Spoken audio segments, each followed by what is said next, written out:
بسم اللہ الرحمن الرحیم۔ امام حسین رضی اللہ تعالیٰ عنہ کا سر مبارک کہاں پر دفن ہے؟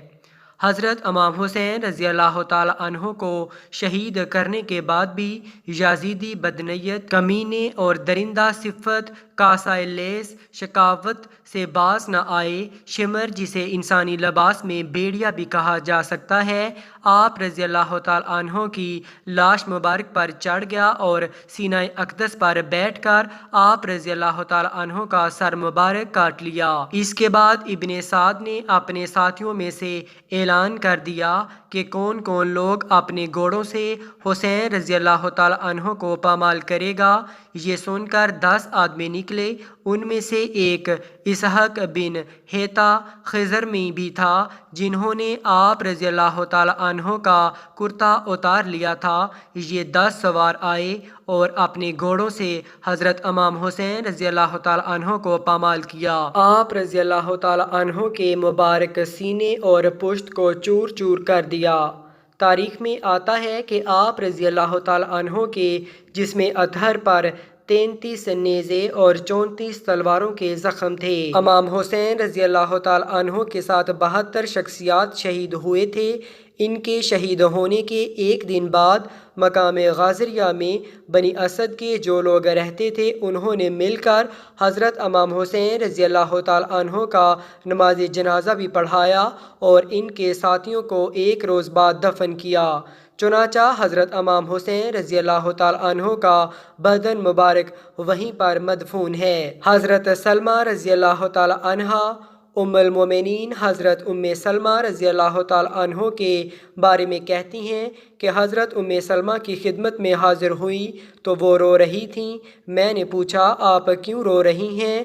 حضرت ام سلمہ رضی اللہ تعالیٰ عنہا نے فرمایا، میں نے رسول اللہ صلی اللہ علیہ وآلہ وسلم کو خواب میں دیکھا کہ آپ صلی اللہ علیہ وآلہ وسلم کے سر انور اور داڑھی مبارک پر گرد غبار ہے۔ میں نے عرض کیا، یا رسول اللہ صلی اللہ علیہ وآلہ وسلم، کیا بات ہے؟ یہ گرد و غبار کیسا ہے؟ آپ صلی اللہ علیہ وآلہ وسلم نے فرمایا، میں نے ابھی حسین رضی اللہ تعالیٰ عنہ کو شہید ہوتے دیکھا ہے۔ اس کے بعد جفاکاروں نے خیموں کی طرف رجوع کیا اور امام شہید رضی اللہ تعالیٰ عنہ کا کل مال اسباب لوٹ لیا۔ جناب زین العابدین فرزند حضرت حسین رضی اللہ تعالیٰ عنہ کو بھی قتل کرنا چاہا، مگر حضرت زینب اور حضرت سکینہ ان پر گر پڑیں اور وہ شہید ہونے سے بچ گئے۔ دشمن کی فوج نے تمام بیویوں اور بچوں کو گرفتار کر لیا اور حضرت امام حسین رضی اللہ تعالیٰ عنہ کے مبارک سر اقدس کو نیزے پر چڑھا کر مع تمام اہل بیت کرام کو کوفہ میں صفاق ابن زیاد کے پاس بھیج دیا۔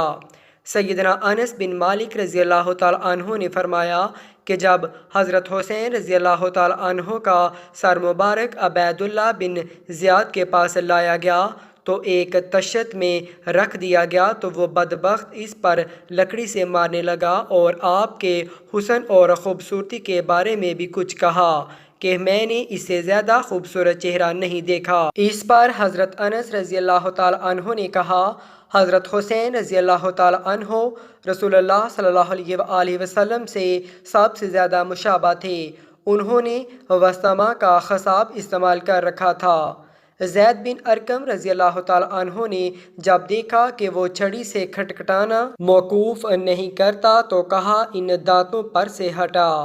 اس چھڑی کو اس واحد لا شریک کی قسم ہے کہ رسول اللہ صلی اللہ علیہ وآلہ وسلم کو میں نے دیکھا کہ اپنے ہونٹ ان دانتوں پر رکھ کر پیار کرتے تھے۔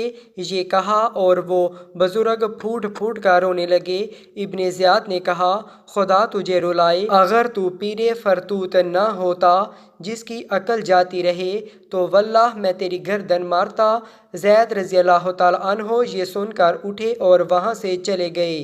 ابن زیاد بدبخت نے اس پر بس نہیں کی بلکہ حضرت حسین رضی اللہ تعالیٰ عنہ کے سر کو لکڑی پر رکھ کر کوفہ کی گلیوں کوچوں میں گھمایا، پھر بعد میں سر مبارک اور بچوں اور عورتوں کو بھی یزید کے پاس بھیج دیا۔